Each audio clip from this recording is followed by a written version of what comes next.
Hi friends, welcome to DSN traffic revision classes. ఈ రోజు మనం స్మృతి విస్మృతి టాపిక్ ఎక్స్ప్లెయిన్ చేసుకోబోతున్నాము. స్మృతి విస్మృతికి సంబంధించి నిన్న ఎస్టర్డే టాపిక్లో స్మృతి గురించి ఎక్స్ప్లెయిన్ చేశాను. ఈ రోజు విస్మృతికి సంబంధించి టాపిక్ ఎక్స్ప్లెయిన్ చేసుకున్నాము. స్మృతి రకాలు కూడా చెప్పాను. బట్టి స్మృతి, తార్కిక స్మృతి అండ్ తాత్కాలిక స్మృతి, స్వల్పకాలిక స్మృతి, దీర్ఘకాలిక స్మృతి, క్రియాత్మక స్మృతి. ఇప్పుడు బట్టి స్మృతి అంటే బట్టి పట్టడం, అర్థంతో సంబంధం లేకుండా నేర్చుకుని జ్ఞాపకం తెచ్చుకోవడం, దాన్ని బట్టి స్మృతి అంటారు. తార్కిక స్మృతి అంటే అర్థం చేసుకొని అవగాహనతో చదవడం.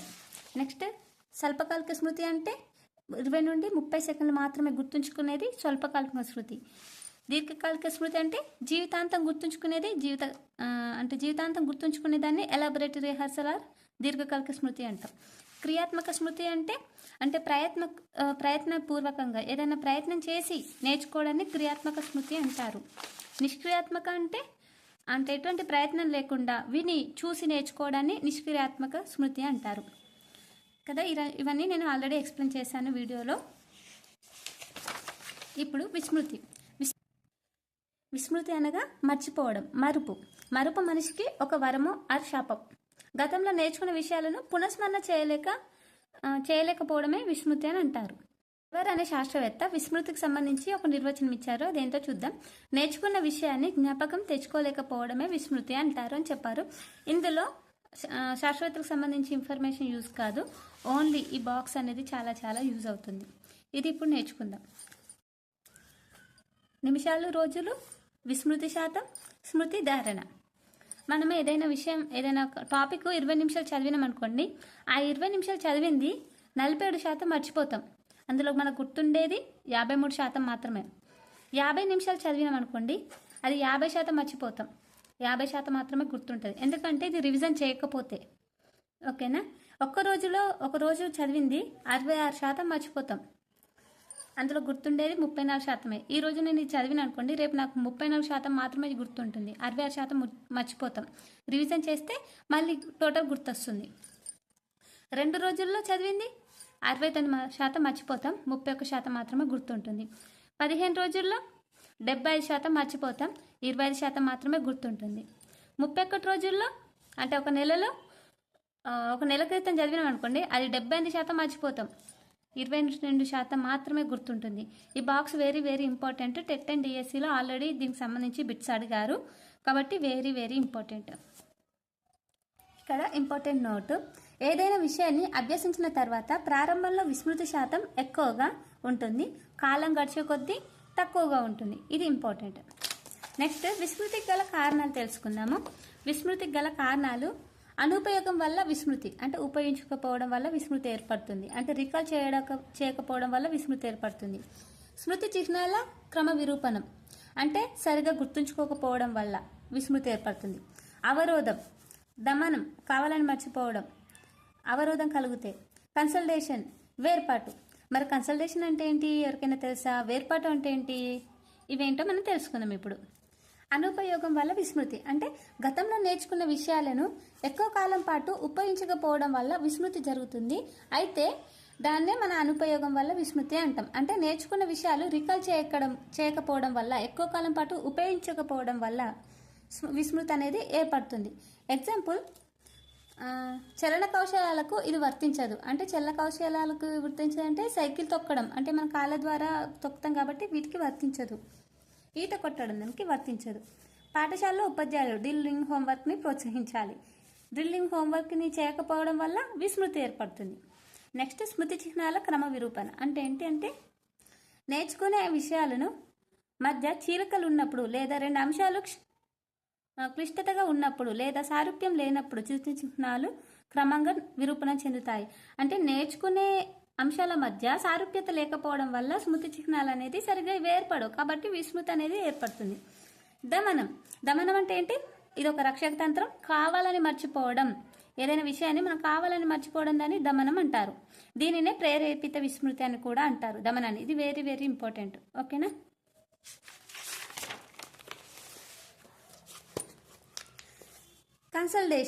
కన్సల్టేషన్ అంటే డంకన్ అనే శాస్త్రవేత్త ప్రయోగపూర్వకంగా నిరూపించాడు.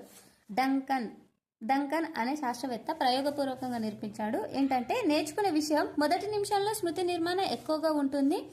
ఏ విధంగా అంటే ప్రతిరోజు ఉదయం న్యూస్ పేపర్లోని ప్రధాన అంశాలను ఎక్కువ గుర్తుంచుకోవడం, తర్వాత అంశాలను గుర్తుంచుకోకపోవడం దాన్ని కన్సల్టేషన్ అంటారు. బోధన అభ్యసన ప్రక్రియ జరిగేటప్పుడు ఉపాధ్యాయుడు ప్రశ్నలకు విద్యార్థులు వేగంగా ప్రతిస్పందనలు ఇవ్వడం, తర్వాత స్లోగా ఇవ్వడం, దాన్నే కన్సల్టేషన్ అంటారు. ఓకేనా? అంటే నేర్చుకునేటప్పుడు మొదటి విషయంలో విస్మృతి నిర్మాణం ఎక్కువగా ఉంటుంది, తర్వాత తక్కువగా ఉంటుంది అనేది. వేర్పాటు అంటే ఇది ఇంపార్టెంట్ క్వశ్చన్. ఇది ఆల్రెడీ టెట్లో వచ్చింది. వేర్పాటు అంటే ఏంటంటే ఇక్కడ చూడండి ఆప్షన్లు రాము, రాజు, గోపి, రంగ, వీర వెంకట, సత్యనారాయణ. ఇందులో మీకు ఏ పేరు డిఫరెంట్ అనిపిస్తుంది? ఇలాంగ్ ఉన్నది. ఎందుకు? సమూహంలో వ్యక్తులు అందరికంటే భిన్నమైన దారి వైపు ఒక వ్యక్తిని కేంద్రీకరింపబడుతుంది. అంటే దీనిపైనే పోతుంది. ఇవన్నీ 2 లెటర్సే ఉంది. ఇదొకటి వెరైటీగా ఉంది. ఇలా సమూహంలో వ్యక్తి కొంచెం డిఫరెంట్గా ఉండేదాన్ని వేర్పాటు అంటాం. దీన్నే వాన్ రెస్పాన్స్ ప్రభావం అని కూడా అంటారు. ఓకే, నెక్స్ట్ అవరోధం నుండి కూడా కన్ఫర్మ్ బిట్ ఉంటుంది. అవరోధం అంటే ఏంటో తెలుసుకుందాం. దీన్నే జోక్య ప్రభావం అని అంటారు. అవరోధం 2 రకాలు. ఒకటి పురోగమన అవరోధం, ఇంకొకటి తిరోగమన అవరోధం. అంటే ఏంటో చూద్దాం. ఫస్ట్ది పురోగమన అవరోధం. అంటే పాత అభ్యాసనం కొత్త అభ్యాసనానికి అవరోధం కలిగించడాన్ని పురోగమన అవరోధం అంటారు. అంటే పాత అభ్యాసనం కొత్త అభ్యాసనానికి అవరోధం కలిగించడాన్ని పురోగమన అవరోధం అంటారు. ఎగ్జాంపుల్, ప్రస్తుతం మనం నేర్చుకున్న విషయాలు జ్ఞాపకం తెచ్చుకోవడంలో గతంలో మనం నేర్చుకున్న విషయాలను అవరోధం కలిగించడం. అంటే ప్రస్తుతం మనం నేర్చుకున్న విషయాలు జ్ఞాపకం తెచ్చుకోవడంలో కొత్త అభ్యసనం, ప్రస్తుతం అంటే కొత్త అభ్యసనం, గతంలో మనం నేర్చుకున్న విషయాలు అవరోధం కలిగిస్తున్నాయి. పాత అభ్యసనం కొత్త అభ్యసనానికి అవరోధం కలిగిస్తుంది. గతంలో నేర్చుకున్న విషయాలు అవరోధం కలిగిస్తున్నాయి కాబట్టి ఇది పురోగమన అవరోధం. ఓకేనా? పాత అభ్యసనం కొత్త అభ్యసనానికి అవరోధం కలిగిస్తుంది కాబట్టి దీన్ని ఏమంటాం? పాత అని గుర్తుంచుకోండి, లేకుంటే పాపు. పా అంటే పాత అని, పు అంటే పురోగమన, పాపు అంటే ఈజీగా గుర్తుంటుంది.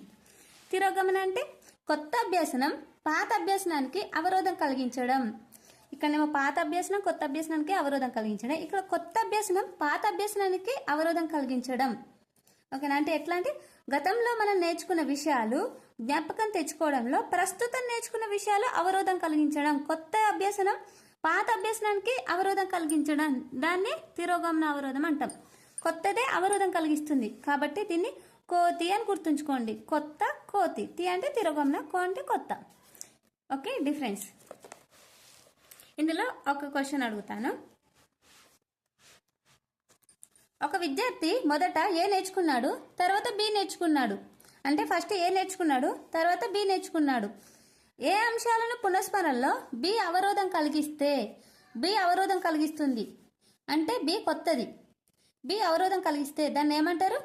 కొత్తది అవరోధం కలిగిస్తే కొత్త, తిరోగమన కదా. కొత్తది అవరోధం కలిగిస్తే ఏంటి? తిరోగమన. నెక్స్ట్, సీత అనే అమ్మాయి మొదటగా మహాభారతంలోని శ్లోకాలను నేర్చుకుంది. ఫస్ట్ మహాభారతంలోని శ్లోకాలు నేర్చుకుందట సీత. తర్వాత రామాయణంలోని శ్లోకాలను నేర్చుకుంది. రామాయణ శ్లోకాలు పునఃస్మరణలో, మహాభారత శ్లోకాలు అవరోధం కలిగాయి. మహాభారత శ్లోకాలు ఎప్పుడు నేర్చుకుంది? ఫస్ట్ నేర్చుకుంది కాబట్టి పాతై అవరోధం కలిగిస్తే పాపు. అంటే పు అంటే పురోగమన కదా. ఈ విధంగా అన్నట్టు. ఈ వీడియో మీకు నచ్చినట్టయితే లైక్ చేయండి, మీ ఫ్రెండ్స్కి కూడా షేర్ చేయండి. మన ఛానల్లో సైకాలజీకి సంబంధించి, మెథడాలజీకి సంబంధించి క్లాసెస్ అప్లోడ్ చేశాను. ఎవరైనా చూడని వాళ్ళు ఉంటే చూడండి. మళ్ళీ తెలుగు మెథడాలజీ కూడా లైన్ టు లైన్ ఎక్స్ప్లెయిన్ చేశానండి. మ్యాథ్స్ మెథడాలజీ కూడా లైన్ టు లైన్ ఎక్స్ప్లెయిన్ చేశాను. ఎవరైనా చూడని వాళ్ళు ఉంటే ప్లేలిస్ట్లోకి వెళ్ళి చూడండి. Thank you.